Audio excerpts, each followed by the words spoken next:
इस वक्त मैं मौजूद धनबाद के एसएनएमसीएच के सुपर स्पेशलिटी मल्टी हॉस्पिटल के ठीक बाहर में। आपको बता दें कि 167 करोड़ की लागत से ये सुपर स्पेशलिटी अस्पताल बनकर तैयार हो गया। इसे तैयार हुए अब लगभग 4 साल होने को है। 2020 में ये तैयार हो गया था और उसके बाद कोविड आ गई थी, जिस वजह से ये नहीं शुरू हो पाए थे। लेकिन आपको बता दें कि इस अस्पताल से लोगों को उम्मीदें थी कि ये धनबाद का जो अस्पताल है ये रांची के रिम्स को भी सीधी टक्कर देगा, क्योंकि इसमें करोड़ों की लागत से मशीन्स लगाए गए हैं। लेकिन फिलहाल 4 सालों के बाद भी अगर हम इस अस्पताल की बात करें तो ये वीरान पड़ा हुआ है। यहाँ पर ना तो डॉक्टर्स आते हैं, ना यहाँ पर पेशेंट्स देखने को मिलते हैं। फिलहाल चलिए हम आपको अंदर का नजारा दिखाते हैं। आपको बता दें कि चुनाव के वक्त भी कई बड़े बड़े वादे किए गए थे कि जैसे ही जो नई सरकार है अगर वो सत्ता में आती है या फिर अगर जिनको भी प्रभार मिलता है वो इस हॉस्पिटल को लेकर एक बार वापस से काम करना शुरू करेंगे। लेकिन फिलहाल आपको हम बता दें कि चुनाव को खत्म हुए और रिजल्ट को आए हुए अब 1 महीने से ज्यादा का वक्त हो गया है। लेकिन मौजूदा स्थिति ये है कि इस हॉस्पिटल की पूछताछ करने वाला कोई नहीं है। 200 बेड की लागत से बनकर तैयार है, ऊपर में 7-8 ओटी है। इसके अलावा भी अगर हम यहाँ पर ओपीडी की बात करें, आपको बता दें कि चुनाव के पहले 14 नवंबर को यहां पर ओपीडी शुरू भी हुई थी। लोगों को एक आस नजर आ रही थी। 14 और 15 को यहां पर डॉक्टर्स भी पहुंचे हुए थे, पेशेंट्स भी पहुंचे हुए थे।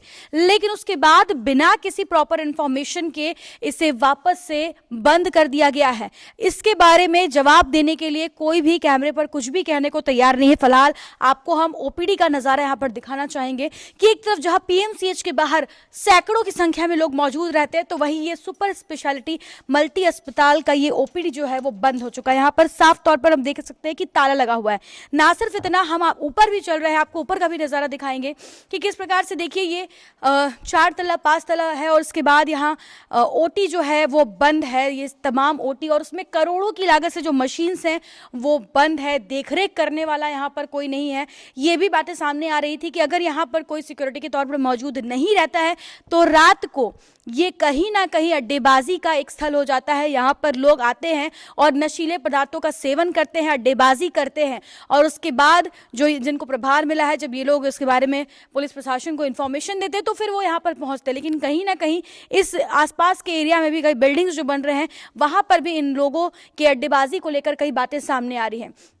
कहीं ना कहीं इस अस्पताल के बारे में अगर हम बात करें तो लोगों को उम्मीदें थी कि शायद जो धनबाद और आसपास के क्षेत्र के लोग जो पीएमसीएच जाते हैं, जहां पर कई बार ऐसा होता है कि प्रॉपर व्यवस्था नहीं होती है तो लोगों को रिम्स रेफर किया जाता है, तो शायद लोगों को इससे राहत मिलती, खास करके वो मिडिल क्लास फैमिली और गरीब तबके के लोग जो अपना इलाज कराने जाते हैं। लेकिन मौजूदा स्थिति जो हम देख रहे हैं वो यही है कि करोड़ों की लागत से बनकर तैयार ये सुपर स्पेशलिटी हॉस्पिटल जो है फिलहाल खंडर में तब्दील हो गया। अंदर जब हम जा रहे हैं तो देख रहे हैं कि डस्ट है। ये बड़े बड़े लिफ्ट्स बनकर तैयार हो चुके हैं, लेकिन इस लिफ्ट को चालू नहीं किया गया है। स्ट्रेचर के लिए बड़े बड़े लिफ्ट बने हुए हैं, यानी अस्पताल बनकर तैयार हो गया है, लेकिन केवल और केवल ये देखने के लिए ही है, क्योंकि यहाँ पर फिलहाल कोई फैसिलिटी नहीं है और इस अस्पताल के बारे में बात करने भी कोई सामने नहीं आता है। अब देखते हैं कि कब तक सरकार की नींद टूटती है, कब तक प्रशासन की नींद टूटती है और इस अस्पताल को सुचारू ढंग से शुरू किया जाएगा, क्योंकि अब जो है लोगों का गुस्सा चरम पर है कि चुनाव भी हो गया है, चुनाव भी संपन्न हो गया है,